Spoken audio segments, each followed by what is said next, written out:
Está no ar mais uma edição do Resenha das Gurias, o podcast de futebol feminino de GZH, da Rádio Gaúcha. E nós estamos chegando para dizer que sim, a seleção brasileira feminina está classificada para a fase semifinal dos Jogos Olímpicos de Paris. O que parecia improvável, o que parecia um interminável tabu, senhoras e senhores, foi quebrado. Então, ô França, vai pro raio que o parta, tá? Porque ninguém aguentava mais esse tabu. Que bom que encerrou num momento tão importante para a seleção brasileira. Antes da gente entrar aqui nas discussões, as análises em relação a essa partida contra a França, a classificação do Brasil, agradecer muito a parceria de KTO. Na KTO, cada jogo é único. Acesse kto.com e jogue com responsa. Além de trilegal, com respeito e igualdade, a vida é trilegal. Trilegal porque apoiar o futebol feminino é trilegal. Carol Freitas, ó, eu vou seguir o resenha aqui com a minha bandeirinha da esperança, a bandeirinha dos Jogos Olímpicos, porque agora vai. Finalmente o Brasil jogou com vontade, né, Valéria Possamay, porque a gente falou isso no último resenha das gurias, que o Brasil entrou contra a Espanha completamente apático e se entrasse dessa mesma forma contra a França, era só esperar que ia perder. E a gente viu uma mudança de postura nesse jogo contra a França. Eu não acho que foi Nossa, o Brasil deu um show de futebol, mostrou como se pratica a arte da bola, porém, entretanto, conseguiu fazer uma partida melhor do que as que tinha feito anteriormente e conseguiu segurar 18 minutos de acréscimo, né, os 16 mais os 2, na catimba mesmo, né? Aquele acréscimo que não existe. Soube entender o jogo, soube jogar o jogo, e acho que é isso que se tira, isso é o mais importante. A gente sabe que Jogos Olímpicos e Copa do Mundo é rápido, né? É tiro curto. Então não tem muito tempo pra muita margem para erro e nem nada do tipo. Então eu espero que o Brasil mantenha essa postura agora diante da Espanha. Fiquei muito feliz de ter sido calada pela seleção brasileira, porque acho que quando a gente critica, e aí não vale só pra gente, vale pra todo mundo que acompanha o futebol feminino e fez críticas depois do que aconteceu diante da Espanha, porque mesmo que a Lorena, a Gabi Portillo tenham dito, estamos jogando pra quem realmente torce pela seleção, como se quem criticasse estivesse torcendo contra. Isso não existe. Quem tá criticando é justamente para que haja uma melhora, para que as coisas fiquem num patamar diferente, num patamar elevado na sequência dos jogos. Então acho que foi isso que a gente fez e quem acompanha o futebol feminino nos outros veículos também, porque a maioria das pessoas, acho que todas as pessoas que têm um pouco de noção do futebol feminino criticaram depois do jogo contra a Espanha e elogiaram depois da partida contra a França, porque futebol é isso aí, é o que a gente tá vendo dentro de campo, não é elogiar ou criticar por conta de fulano ou ciclano, é elogiar e criticar por conta da atuação e do que a gente viu em campo. E nesse jogo contra a França, pra mim, valeu o Brasil entender como é que se jogava o jogo e querer mais do que a França, e acho que parte muito também do que a Lorena fez no primeiro tempo, naquele pênalti que tivemos, né? Eu acho que a Tarciane é uma das melhores jogadoras dessa seleção brasileira, mas ela acabou cometendo o pênalti que podia fazer o jogo ter uma outra história. E a Lorena conseguiu defender mais uma penalidade. E aí, no segundo tempo, a Gabi Portillo, que já vinha batendo na porta fazia algum tempo, né, nessa partida diante da França, ela estava atordoando a vida da defesa francesa, da Wendy Renard. E aí ela conseguiu fazer o gol. Então, acho que vale muito especialmente essas personagens que eu citei, para que o Brasil esteja agora disputando uma semifinal de Jogos Olímpicos diante da Espanha, que quase ficou pelo caminho para a Colômbia. E eu vou além. Quando esse tipo de crítica acontece, porque as críticas são normal não só do futebol, como do esporte, né? E o momento em que se critica é sinal que tem muita gente acompanhando a seleção brasileira. Isso também faz parte da evolução do futebol feminino. E ninguém estava criticando a pessoa, estávamos criticando a questão dentro de campo, o aspecto técnico, o aspecto tático, as escolhas que foram feitas pelo técnico Arthur Elias e que a gente viu uma escalação diferente em relação à partida contra a Espanha. Então o Brasil estava devendo. Eu até falei no último episódio que em relação à garra, isso não se podia cobrar, porque a gente viu a Antônia jogando descontada, a intensidade do Brasil, de certa forma, para tentar alguma coisa a mais, mas não estava dando certo. O Brasil não estava com aquela grande vontade, ou se tinha vontade, mas faltava o aspecto técnico. Então, nessa partida contra a França, a gente viu duas coisas.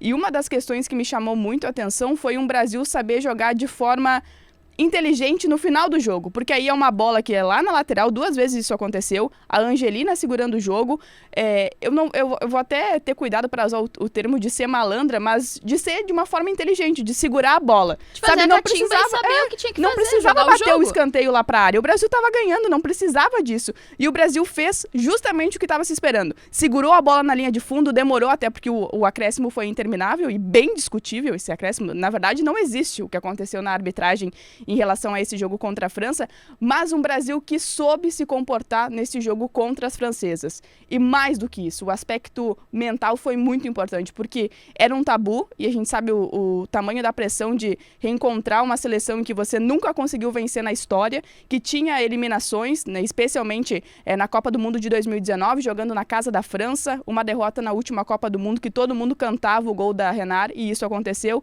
E dessa vez não teve isso. E até acho que quando tinha escanteio pra França, ou alguma bola aérea em alguma falta, né, próxima da área, a gente olhava muito onde estava a Renard. E na maioria das vezes, teve uma vez, acho que foi a Duda Sampaio, que tava marcando a Renard, mas na maioria das vezes era a Tarciane. Que deu uma trombada e ela tem uma falta, né? E ela reclama, pede a falta. Duda. Mas na maioria das vezes era a Tarciane. Então a gente entendeu também que não dá pra ser a mais baixinha pra marcar a maior do lado francês, né? Especialmente por conta do perigo mesmo que a Renard traz nessas bolas aéreas. Então acho que o Brasil também entendeu alguns pontos que já vinham sendo, como tu disse, martelados desde a última vez que a gente enfrentou a França. Mesmo assim, vinham sendo cantados, previstos e continuava a mesma coisa, mesmo desfecho. E dessa vez a gente viu diferente também. Eu não acho que tá tudo certo, que o Brasil tá jogando o melhor futebol que a gente podia ver. Mas o que vale é a classificação. A estratégia pro jogo contra a França deu certo. Exatamente. Esse é o principal ponto. E agora eu acho que nessa partida contra a Espanha, o Brasil tem que se inspirar muito no que fez a Colômbia no jogo contra as espanholas. Porque a Colômbia chegou a abrir 2-0, né? Então e eram contra-ataques matadores da seleção colombiana. Uma marcação forte. A Espanha tinha a mesma coisa que tinha contra o Brasil. Tinha a posse de bola, chegava muito mais vezes à área. Tem uma goleira que não é melhor que a Lorena, que é a Tapia, a goleira do Palmeiras. E a Colômbia conseguia aproveitar os contra-ataques que teve pra matar a Espanha. Não conseguiu matar durante o jogo inteiro, né? Que golzinho. Acabou no finalzinho, mequetrefe. aos 51 minutos do segundo tempo, porque essa foi outra partida que teve acréscimos intermináveis, né? Acho que foram 12 ou 14 minutos de acréscimo no segundo tempo desse jogo entre Espanha e Colômbia. A Espanha conseguiu fazer o segundo gol, que levou pra prorrogação, e aí na prorrogação ficou os 2-2. A Colômbia já tinha perdido a Linda Caicedo, já tinha saído por substituição também. Esse é um detalhe, sabe, que é bem interessante em relação aos pênaltis, né? Porque o jogo do Brasil, inclusive, foi a única decisão que não foi nem para prorrogação e muito menos para pênalti. Surpreendentemente, porque tinha gente muito favorita aí que não conseguiu confirmar, né? Mas o gol da Portillo saiu no momento certo. Na verdade, a gente segurou um primeiro tempo de prorrogação, né? No final das contas. Mas como é importante também esse cuidado em relação às trocas.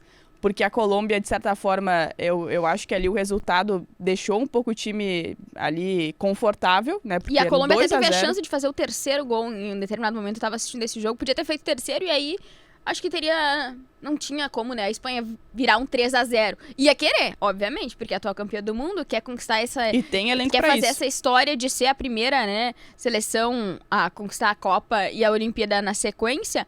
Mas eu acho que ia desestabilizar de uma forma geral. E como tu disse, é bizarro, assim. Tá jogando a Putelhas e aí entra a Hermoso. É um nível muito acima, né, dos adversários. Da própria Colômbia mesmo, né? Que acabou nas penalidades errando 2.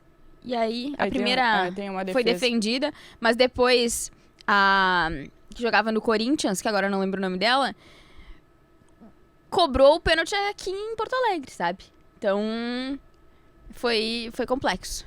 Então, e às vezes é muito mais, acho que a Olimpíada, ela tem esse aspecto que não é muitas vezes o teu histórico, né, de ser a melhor seleção do mundo, até porque a Espanha, antes de ser campeã do mundo, ela teve uma derrota para o Japão que ligou um alerta geral na Copa do Mundo Feminina. Então, dessa vez, para ver que é muito o momento dentro da competição. E o Brasil conseguiu se recuperar nesse jogo contra a França, teve uma estratégia que deu certo, mas, como a Carol falou, e eu concordo, eu acho que tem muita coisa ainda para melhorar. A escalação, eu gostei muito dessa escalação, mas ainda tem alguns pontos. Tu quer confirmar o... Só pra falar que foi a Lia Salazar, jogava no Corinthians até ano passado. Boa. E agora acabou saindo do time corintiano. Achava que o nome dela era esse mesmo, mas melhor conferir, né? E até em relação à escalação, Tomara que a Rafaele não tenha sido só um desconforto, né? Porque também chamou a atenção a capitã do Brasil que voltou nesse jogo contra a França. Mas de ter a Yasmin na ponta esquerda, no corredor esquerdo, melhor dizendo, a defesa eu gostei muito, a Tarciane muito bem. Bom, a Lorena na sequência a gente vai falar, porque aí precisa de um capítulo à parte, mas gostei muito da formação do Brasil, a Gabi Portillo, a Jennifer, que nós falamos, de ter uma centroavante brigando com as zagueiras adversárias, da marcação lá em cima. Então, eu gostei muito dessa escalação. Eu ainda acho que a Ludmilla pode sair jogando. Eu tenho vários poréns com a escalação do Arthur Elias. O primeiro deles é na defesa mesmo. Eu acho que a Rafaele, ela pode ter feito 2, 3 desarmes no segundo tempo que foram importantes, mas a Rafaele erra muita bola pra quem é uma zagueira experiente do lado de uma novata que é a Tarciane. A Tarciane pode ter cometido um equívoco ali no pênalti, mas a Rafaele também estava no lance. Então, pra mim, a Rafaele tinha que ser a segurança do Brasil e ela vem pecando, não foi só nesse jogo contra a França. Só que daí nessa partida, como acabou não surgindo nenhum gol ali de falha dela, como ocorreu no jogo contra a Espanha, acaba ficando mais por baixo. Mas pra mim, a zaga titular do Brasil não tem ela. Tem a Lauren, porque é a nossa opção agora, né? Junto com a Thaís jogando na lateral direita, que pra mim acho que ela foi muito bem na lateral direita, inclusive, acho que defensivamente. E ela também tinha uma visão pra lançar as bolas bem colocadas pra Adriana, não ser só chutão pra frente, vamos nos livrar da bola. No meio de campo também, no meu time ideal teria a Angelina, ao invés da Ana Vitória, e eu concordo contigo. Pra mim, a Ludmilla, ela sempre vem bem, então não se justifica muito essa reserva dela. Pra mim, essas ressalvas são as trocas com as quais eu faria pro próximo jogo. Então, acho que a Angelina... Eu não sei se é alguma coisa por conta da sequência, mas mesmo assim, eu acho que mesmo na opção de guardar a Ludmilla pro segundo tempo, eu não faria isso, porque... Tá, tu vai deixar a Ludmilla pro segundo tempo, mas se tu perde ali nos momentos iniciais do jogo, não adianta a Ludmilla entrar pra tentar resolver. Aí a situação, o cenário mais cansadas, o né, cenário fica muito mais difícil. É muito mais fácil, e aí eu tenho essa visão de que tu bota as tuas melhores pra começar o jogo e decidir ali. E outra coisa que pra mim me irritou um pouco, e por sorte não aconteceu nada, foi que o Arthur Elias de novo colocou a Tamires e de novo ela entrou mal. Virou uma avenida ao lado que ela tava. E já elas se confundiram um pouco também na marcação. Pra mim já não tava muito bem ali. A Yasmin não foi o melhor jogo da Yasmin pela seleção brasileira, mas a Yasmin vindo pra zaga por conta da lesão da Rafaele e a Tamires assumindo a lateral esquerda, ficou um horror. Ficou uma brecha enorme. A França usava muito desse espaço que a Tamires dava. E aí, eu não entendi por que ele não colocou a Lauren na zaga e deixou a Yasmin na lateral esquerda. E aí me preocupa o que vai ser feito na próxima partida. O que ele pensa se ele não puder contar com a Rafaele? A Lauren joga na zaga, a Yasmin joga na zaga, a Tamires vai ser a lateral esquerda, ou ele de repente mude e puxa a Thaís pra jogar na zaga e bote outra improvisada na lateral direita. O que se pensa pra próxima rodada? Me assusta um pouco, porque daí porque a França é outro nível, mas a Espanha é ainda mais complexo, né? Então, espero que a amostragem que a gente teve contra elas tenha deixado muitas lições do que pode ser feito na próxima rodada, e eu espero que nos surpreenda e vença, porque mesmo que o Brasil tenha passado pela França, a gente não pode esquecer que mesmo que a Espanha tenha sofrido para passar da Colômbia, a gente não pode esquecer que a Espanha é a atual campeã do mundo, tem um elenco recheado de craques, tem a melhor do mundo, tem a segunda melhor goleira do mundo, tem a ex-melhor do mundo também, a Putelhas, então, porra, é complexo. E eu acho que pro jogo do Brasil também, eu gosto muito da ideia de ter uma jogadora mais avançada, assim, mais centroavante, assim, no estilo da Jennifer, porque senão é sempre a bola alçada e aí não tem ninguém pra brigar lá na frente. Então, eu gosto de ter uma jogadora dessa característica, porque vai precisar marcar muito bem a Espanha. Eu acho que a Colômbia nos mostrou uma parte do caminho de que se marcar... No próprio jogo contra a França, a gente viu isso, que a marcação alta ela pode ajudar muito a roubar uma bola, como foi o caso da seleção, e determinar o jogo ali. Então, eu gostaria muito de ver um Brasil não jogando recuado, assim, correndo para trás, como a gente viu no jogo da fase de grupos. Eu gostaria muito de ver um Brasil pressionando lá em cima, tentando jogar de alguma forma de igual para igual. Claro que tem uma preocupação de defesa, de rechear mais o meio-campo, mas eu queria ver um Brasil pressionando mais a Espanha do que foi em relação ao jogo da fase de grupos. E uma coisa também que eu gostaria de ver, e acho que contra a Espanha talvez não seja possível, é a Duda mais livre mesmo. pra atuar mais A Duda como tá meia, se como sacrificando pra que as outras possam jogar. Exatamente, porque a Duda tem se sacrificado muito, jogando mais recuada, mais como uma volante. E aí a gente perde muito da Duda. Eu até achei que o Arthur, de repente, pudesse fazer isso na outra partida, quando ele puxou a Angelina e ela ia entrar. Eu pensei, de repente, ele vai botar a Angelina e a Ana Vitória mais recuadas e vai liberar um pouco a Duda. Só que não, aí ele fez uma troca ao contrário, né? Ele tirou a Duda e botou a Angelina. Acho que isso, talvez... Acho que contra a Espanha é impossível, né? Que a gente veja isso acontecer, porque vai ser um time mais recuado, até por conta de entender o poderio ofensivo da Espanha, porque lembrando que a Espanha que enfrentou a gente não era a Espanha 100%, né? Aquela que começou não era. Exatamente, a gente só enfrentou a Espanha titular na reta final da partida, que aí ela sacou todas as armas e aí foi 100%. Mas então... E mesmo assim é um grande time. E mesmo assim é uma pedra gigantesca no sapato. E aí outra dúvida que a gente tem pra essa partida é se a Marta vai jogar ou não. Eu acho que é muito difícil a CBF conseguir. Até para recuperar aqui quem não acompanhou essa situação, a Marta, por conta da expulsão do cartão vermelho direto, ela recebeu não apenas um jogo, mas 2 jogos de suspensão. E por isso, depois desse jogo contra a França, ela teria que cumprir mais um, que seria justamente nessa partida contra a Espanha. Há essa tentativa da CBF de um efeito suspensivo, mas eu acho bem complicado. Até porque nós estamos falando hoje muito, muito próximo do jogo, então... Eu não acredito que o Brasil possa conseguir essa questão da Marta. O Brasil recorreu ao TAS, né, pra tentar essa liberação da Marta, mas até eu tava lendo na Cynthia Barlen, no GE, nossa colega jornalista, que explicou melhor que a Marta podia pegar até 3 jogos. E ela pegou a pena mínima, que foi uma partida e mais outra, por conta de ser lance violento. E aí a gente pode discutir, é uma coisa que a gente até tava conversando na redação antes, por que tem essa regulamentação numa competição tão curta, né? Pode pegar 3 jogos e se ela tivesse pegado os 3 jogos, ela tava fora dos Jogos Olímpicos, não tinha mais como disputar. Só que aí a gente entra naquela outra discussão, que se já estava regulamentado isso, não tem discussão também. Se já sabia que poderia acontecer isso, não tem que fazer. E aí, claro, eu acho injusto, entre aspas, eu acho triste a Marta não poder ter uma despedida da seleção... digna se esse fosse o último jogo, porque a gente sabe que depois ela vai poder disputar independente do que acontecer, o Brasil ela vai ter uma despedida à altura na sequência. Mas eu acho triste, claro, a gente não poder contar com a Marta nisso, mas a gente também não pode esquecer que foi uma falta que ela fez, um erro dela, um risco que ela quis cometer, um pé alto que ela fez, que ela levantou para acertar a cabeça da Olga Carmona, então não tem o que fazer, sabe? Acho que não... É do jogo, assim, eu acho que quando no futebol é um tipo de lance que pode acontecer e quando tu entra numa dividida com o pé alto, tu assume o risco. Então foi um erro que a Marta cometeu, que comprometeu também o jogo do Brasil, porque o Brasil ficou todo o segundo tempo com uma jogadora a menos. Mas, enfim, tem esse erro agora, é tentar e se preparar de certa forma, já pensando nessa disputa pelo bronze, que o Brasil, independente do resultado com a Espanha, ainda tem essa disputa na sexta-feira. Mas sabe que eu vi muitas pessoas comentando em relação viu, é só tirar a Marta que o Brasil ganha. Certamente são pessoas que não assistiram a primeira fase. Não, porque a gente falava, né? Não tem como... por mais que a Marta, e as pessoas falam isso, porque ela está em mais uma competição com o Brasil, independente da idade dela, a Marta está na seleção por mérito da Marta, por méritos. Ela chega nessa edição de Jogos Olímpicos porque ela ainda tem o aspecto físico, ela tem ainda a sua importância tática, a sua importância dentro do grupo como uma jogadora tão importante. E não dá pra, de forma alguma, desconsiderar o talento que a Marta tem. Não é à toa que ela foi eleita 5 vezes a melhor jogadora do mundo. E acho que não é porque ela foi 5 vezes eleita a melhor do mundo que ela tá na seleção. A gente viu na primeira fase. No jogo contra a Nigéria e no jogo contra o Japão, a Marta foi a melhor jogadora de linha do Brasil. Com muita sobra pra segunda, melhor. Ela participou dos 2... O Brasil marcou gols na primeira fase e ela participou de 2 gols.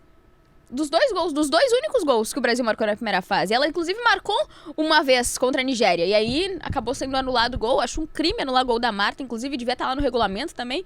Junto, né, com esse negócio de ter 2 partidas ou 3 de punição. Proibido anular gol da Marta. Mas eu acho que as pessoas não assistem aos jogos. As pessoas opinam com base nas vozes da cabeça. Porque a Marta tem 38 anos, então ela foi levada para a seleção por um reconhecimento pelo que ela já fez pelo Brasil. E é muito pelo contrário. A Marta fez uma partida ruim, que foi esse jogo contra a Espanha, em que a seleção inteira foi completamente abaixo do esperado. A seleção inteira, excetuando a Lorena e a Tarciane, pra mim, que não comprometeu, a Ludmilla também. Mas, num todo, assim, num geralzão, a Marta foi mal nesse jogo contra a Espanha, em que todo mundo foi mal. E aí as pessoas já pegam a régua de que o Brasil joga muito melhor sem a Marta, o Brasil só se classificou porque não tinha a Marta.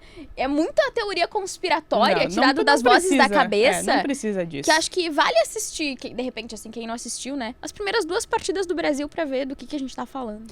E aí as pessoas podem falar que, bom, a Marta, por conta da idade, daqui um pouco ela não vai ter uma responsabilidade de marcação. Não, muito pelo contrário. A Marta tem também essa responsabilidade. Claro que isso também impacta em uma situação de desgaste físico. E a Marta, até no lance da expulsão, ela tá ali porque ela comete aquela falta, aquele lance, porque ela também tá marcando ali no setor de defesa do Brasil.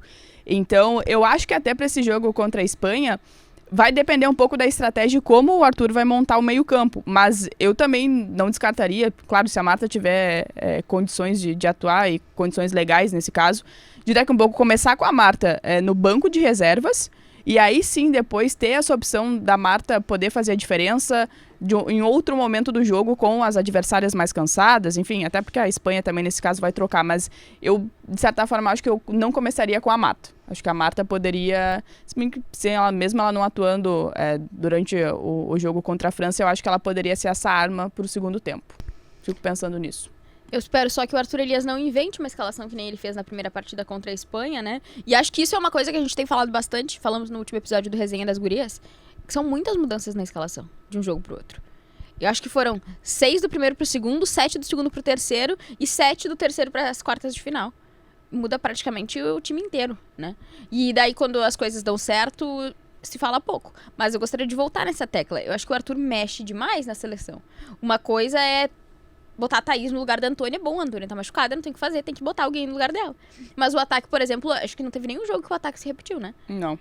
A gente começou um jogo com a Ludmilla e a Gabi Nunes, depois outro jogo com a Jennifer e a Gabi Nunes, e outro jogo com a Portilho. Teve de um tudo já. Com a Jennifer. Então... Bem que ele levou o atacante pra fazer várias variações, ficou meio contraditório, ficou meio redundante. Mas pra fazer de várias formas com que o Brasil jogasse. Mas eu acho que muda muito, assim. Acho que... É que não tem tempo pra entrosar também, né? Então, quer dizer, o jogo ali, tu já tá, de certa forma, entrosando a tua equipe. Então, essa questão das mudanças também impacta. E eu acho que, sinceramente, não é um jogo não é uma competição, melhor dizendo, pra ficar rodando. O Arthur chegou a falar isso, mas eu acho que não concordo também. É um grupo, mas... tu tem que ser opção ali para tentar mudar alguma coisa no segundo tempo, e todos que estão ali têm condições de fazer isso, não é demérito, mas eu acho que precisa ter uma base, até para que se tenha a confiança das jogadoras para saber onde uma vai estar. Então acho que isso poderia ajudar um pouco mais a seleção em termos de ter um entrosamento. Mas eu queria abrir aqui um capítulo à parte, a gente já falou também da Marta, para a gente falar da Lorena. E quem nos acompanha em imagens aqui no YouTube de GZH, e você também que está nos ouvindo aqui no Spotify, na Rádio Gaúcha, pode conferir também no nosso YouTube a nossa Lorena, a goleira, a melhor jogadora da seleção brasileira até o momento, na minha avaliação, nessa edição dos Jogos Olímpicos. Ela é o nosso destaque também em um dos nossos telões aqui. E o que está jogando a Lorena é algo impressionante. De confiança, de frieza. Bom, de pegar pênaltis a gente não precisa nem comentar, né? Porque já são 2 pênaltis defendidos pela Lorena. Então, que bacana ver a Lorena, assim, de uma reviravolta. E você conversou com ela antes dessa edição, Carol. Mas de ver essa recuperação da Lorena, eu diria até uma volta por cima, porque ela fica fora em um dos melhores momentos da carreira, por conta de uma lesão que é grave. Ela ficou mais de um ano parada. Recebe esse voto de confiança do Arthur. Então, Arthur Elias, palmas pela sua iniciativa. Que até foi questionada. Eu mesma gostaria de dar a minha cara a tapa e falar que eu questionei. Falei, nossa, o Brasil tem tantas goleiras, não de alto nível do nível da Lorena, né? Pra abrir um parênteses e deixar isso claríssimo. Mas a Lorena não tinha nem atuado pelo Grêmio ainda, né? Na primeira rodada, Grêmio Corinthians, no CTL Dourado, a Vivi foi titular. E aí até a gente se questionava, será que a Lorena voltou 100%? Eu pensava que por ela ter sido convocada, ela seria a titular. E a gente até pensava, o que acontece? Então a Lorena, será que ela não tá 100% ainda e por isso ela não voltou a ser titular? titular no Grêmio? Será que ela ainda tá voltando e tudo mais? E aí ela falou depois, né, depois que ela já tinha sido convocada para a disputa dos Jogos Olímpicos, que ela tinha tido uma minutagem já em treinamentos, que tinha disputado amistosos e que a seleção tava a par disso e por isso a convocou. E aí, claro que também pela confiança que tinha no que ela tinha feito antes de romper o ligamento cruzado anterior do joelho, mas ficava também essa dúvida porque a gente pensava, meu Deus, mas o que tá acontecendo então que a Lorena não consegue E conversamos ser titular no muito com a Grêmio Tayssan e é titular da Passos seleção também, brasileira? né? A técnica do Grêmio sobre isso. E aí tem também o trabalho do clube e tem que ser exaltado aqui porque o Grêmio também teve uma questão de espera assim, em relação à Lorena, e eu acho que isso também, quando ela vai recuperando a confiança para voltar depois de tanto tempo, acho que isso também passa pelo clube. Mas daí eu acho que daí tem um problema já, porque era começo de Brasileirão. Então era um início de temporada. O Grêmio não era metade da temporada em que o Grêmio ia sacar a Vivi de titular e ia botar a Lorena de titular. Não ia fazer uma troca assim que poderia dar um problema de vestiário, né, como a gente diz, de tipo, pô, então a fulana, ela é tão indispensável assim que ela nem vai disputar a posição, ela já volta titular, é isso mesmo. Então eu acho que isso aconteceu da outra vez também, né? A Lorena, a gente não pode esquecer, ela começou a ser titular no Grêmio na época da Patrícia Guzmão, porque ela estava sendo observada pela seleção, porque a titular da época era a Raíssa. Então a seleção viu potencial na Lorena, e aí por conta disso o Grêmio começou a colocar a Lorena pra ganhar a minutagem e começar a se destacar. Porque antes disso ela era reserva da Patrícia Guzmão também. Então são vários pontos de interrogação que se tem a respeito disso. E aí acho que vai muito mérito da Lorena ser o que ela é hoje, muito mérito da seleção brasileira, que viu o potencial dela lá atrás e continuou acreditando nela mesmo depois de ficar quase um ano sem disputar uma partida. E aí, por conta disso, a gente vê agora o Brasil se classificando muito, muito, muito, muito por mérito da Lorena. Se fosse uma outra goleira e não tivesse defendido o pênalti, as coisas poderiam ter sido diferentes. O Brasil podia ter se abatido, podia não ter conseguido buscar a virada, porque a França estava jogando em casa com o apoio da torcida. Tava tendo chance, o Brasil tinha suas oportunidades também, mas a França também tava... E outra coisa que eu acho importante ressaltar da Lorena é a experiência dela pra, em alguns momentos, parar o jogo também.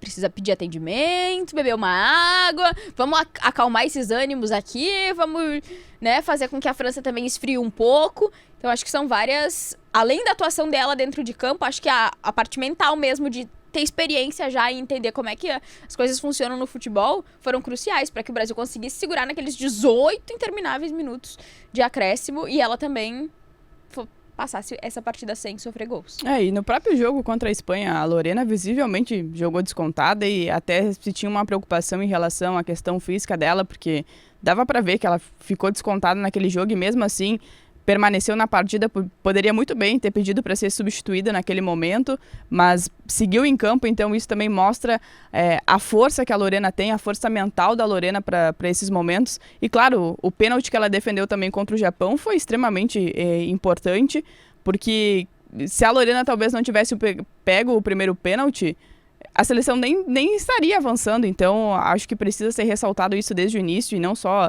o pênalti defendido, mas as atuações dela dando muita confiança para o grupo. Acho que isso é extremamente importante. A Lorena tem tudo para ser uma das melhores jogadoras, tem tudo para ser uma das melhores goleiras do mundo, e eu acho que o torcedor do Grêmio deve se preocupar, porque da forma como ela está brilhando, com certeza já gera um interesse de outros clubes, mas agora de uma forma muito mais intensa. Eu acho que até falei depois dessa última partida do Brasil que se os maiores e melhores e mais ricos clubes do mundo não estiverem de olho na Lorena, temos um problema sério nesses clubes na lista de desempenho mesmo, né? Porque a Lorena é a melhor goleira dos Jogos Olímpicos, com muita sobra para qualquer uma. Até fica difícil, assim, no comparativo, porque acho que ela é muito exigida também, e por conta disso ela consegue se destacar, mas especialmente nessas cobranças de pênalti. E é um negócio que o Arthur Elias tinha falado, e até a própria Lorena, eu acho, que tinha esse trauma dos brasileiros, de que anteriormente a gente já tinha caído em algumas disputas de pênaltis, e aí tinha esse medo, putz, tomara que não vá pros pênaltis, porque senão vai acontecer um desastre. E agora a gente tem essa confiança de que a jogadora... Pênalti pro adversário, a jogadora pegou a bola, botou na cal, a gente fica... não sei, hein? E acho que até as próprias adversárias ficam... Mas a própria posição de goleira no futebol feminino aqui do Brasil sempre foi muito falado, né? Porque as goleiras eram com uma altura menor do que era necessário. Sempre foi uma posição que foi muito discutida. Porque a goleira tinha que ser menor. A goleira que eu falo mesmo são as medidas Mas As traves. mas a Lorena tá aí pra provar que não precisa nada disso, né? Que vai muito da qualidade. E a Claro Lorena que a Lorena é uma goleira alta também, né? A claro goleira que mais isso alta. também é muito a favor dela, mas eu acho que a Lorena ela traz uma nova visão em relação a esta posição quando se trata do futebol feminino. E claro que a gente conta muito com a Lorena para esse jogo contra a Espanha e também Que ela durma depois na bem, decisão. se alimente Seja bem, pelo ouro, seja coberta. seja pela decisão da medalha de bronze, então a gente conta muito com isso. Para aproveitar e repassar aqui, então, para você que está nos acompanhando, a decisão do Brasil é nesta terça-feira, às 4 horas da tarde, pelo horário de Brasília. E aí nós teremos mais cedo Estados Unidos e Alemanha, à 1 da tarde, também nesta terça-feira. E aí nós teremos a definição de como será a disputa pelo ouro, como será a disputa também pelo bronze. O bronze é na sexta, o ouro é no sábado, fechando também a edição dos Jogos Olímpicos. Vamos fazer aquele bolão de novo pra gente fechar? Não, e a gente ia perder qualquer dinheiro se a gente tivesse apostado, né? Porque só a partida do Brasil não foi pra prorrogação, nem pra pênaltis, e era a única que nós tínhamos certeza que eu queria muito que a Colômbia tivesse passado, mas gostei muito da campanha da Colômbia mais uma vez. Eu acho que é uma seleção sul-americana que já fez a final com o Brasil na Copa América. É muito bacana também acompanhar essa geração colombiana que tem seus destaques. Tem Linda Caicedo, que promete ser um grande talento do futebol sul-americano. Então, eu gostei muito. Pena que foi ali. E eu acho que isso talvez é o que possa tornar uma eliminação mais dolorosa, porque está muito próxima da classificação. E aí você acaba sofrendo gol. E a confiança que daria também tu eliminar a Espanha, atual campeã do mundo, favoritaça. Todo mundo ia agradecer a Colômbia, inclusive o Brasil. Se o nosso jogo tivesse sido antes e a gente tivesse se classificado, eu acho que a torcida pra Colômbia ia ser mais efusiva, assim. Eu mesmo estava assistindo completamente de sangue doce, pensando, não vai interferir em nada na nossa vida essa partida, não é mesmo? Então, vamos torcer aqui para ir para os pênaltis, para ter uma emoçãozinha a mais, só que aí as coisas acabaram acontecendo de uma outra forma. E aí agora fica difícil também nessa semifinal saber o que fazer. Porque o nosso coração quer que o Brasil se classifique, mas a nossa mente sabe que isso é muito difícil. E aí pra disputa do bronze, é melhor pegar Estados Unidos ou Alemanha? E aí fica essa incógnita. Eu preferia jogar primeiro pra já saber o que eu quero na segunda partida e ficar torcendo. Eu acho que a gente poderia apostar tudo de novo na Espanha pra zicar a Espanha como a gente fez com relação à França. Tá, então vamos fazer. Estamos apostando na Espanha para avançar, que é uma maneira de zicar aqui a seleção espanhola. Vamos ver se tá pagando. Lembrando que menos você alto, pode né? apostar, por favor, lá em kto.com, acesse kto.com e jogue com responsa. Isso é importante também. Nenhuma fortuna, nem nada, né? Jogue apenas Não jogue o seu apartamento, como já diria o Guerrinha. Eu mesma nem tenho um apartamento pra jogar, então só por conta disso mesmo. Vamos ver aqui. Olimpíadas Futebol Feminino. Estados Unidos e Alemanha. Tá pagando 1,92 para os Estados Unidos, 13,33 pro empate, né, que aí é a prorrogação ou pênaltis, e R$4 pra Alemanha. Eu botaria um empate. Empate? Empate. Tá. E aí, no outro jogo que nos envolve, tá pagando 5,75 pro Brasil, R$4 o empate e 1,54 pra Espanha. Olha... E tem a opção só pra se classificar, né? Que aí pode ser independente, pode ser no tempo normal, na prorrogação, nos pênaltis. Pra se classificar, o Brasil tá pagando R$3,60 e a Espanha tá pagando míseros R$1,25. E no outro jogo, só pra se classificar, tá pagando R$1,45 pros Estados Unidos e R$2,54 pra Alemanha. Pô, o pessoal não tá levando nenhuma fé na seleção da Alemanha mesmo, né? Ah, nem eu, né? Contra os Estados Unidos. Não. Mas... Achei até que ia cair antes pro Canadá. Eu também pensei, mas eu tá achei... Tá durando bastante. O primeiro tempo foi da Alemanha, o segundo tempo foi do Canadá na decisão. Mas... Eu gostaria de enfrentar a Alemanha na próxima fase, seja na final ou seja na disputa de terceiro lugar. Eu ia dar uma de torcedora aqui que eu queria pegar a seleção dos Estados Unidos, porque tem muita coisa entalada. Não. Chega, mas eu não sei se é o momento pra fazer a revanche. Bom, de qualquer forma... As duas pratas do Brasil foram disputando a final contra os Estados Unidos. Mas eu não acho que seja uma boa. Acho melhor deixa os Estados Unidos disputar o terceiro lugar. Eu não sei com a se Espanha. é o Olha que divertido momento. Seria. Estados Unidos e Espanha disputando o último lugar do pódio. Muito melhor. Deixa que elas se encontrem. Mas você já sabe, né? Pode apostar lá em kto.com. Na KTO cada jogo é único, então acesse kto.com e jogue com responsa. E também a nossa parceria de Trilegal, porque apoiar o futebol feminino é Trilegal. Bom, senhoras e senhores, a gente volta aqui na próxima edição do Resenha das Gurias, já estamos na edição 101, para repercutir o que foi essa decisão. Lembrando que o Brasil, independente desse resultado contra a França, ainda vai jogar na sexta-feira, né, podendo... Ou no sábado. Ou no sábado, ou disputa o bronze, ou então vai disputar o ouro. E claro que a gente vai seguir acompanhando tudo aqui no Resenha das Gurias. Por enquanto, ó, vou terminar que nem eu terminei semana passada. Que deu sorte, Vai, né? Brasil! Nós vamos seguir zicando a Espanha, vai dar tudo certo, da forma como for. Cada um faça a mesma coisa que fez na partida de quartas de final. A mesma roupa. Eu vi a galera falando, botar o nome das jogadoras no freezer. Façam o que vocês fizeram, que acho Embaixo que do dá pé de certo, Xangô. entende? Promessa. Que tiver feito e tenha dado certo nas quartas, vamos repetir agora, né? Porque Não, e você não pode, existe e, por ateu. favor, vai repetir ou na sexta ou no sábado, hein? Então mantém o mesmo cenário, é o mesmo ritual. Mesmo ritual, isso aí. Então, vamos confiar, vamos na fé, vamos que é as gu.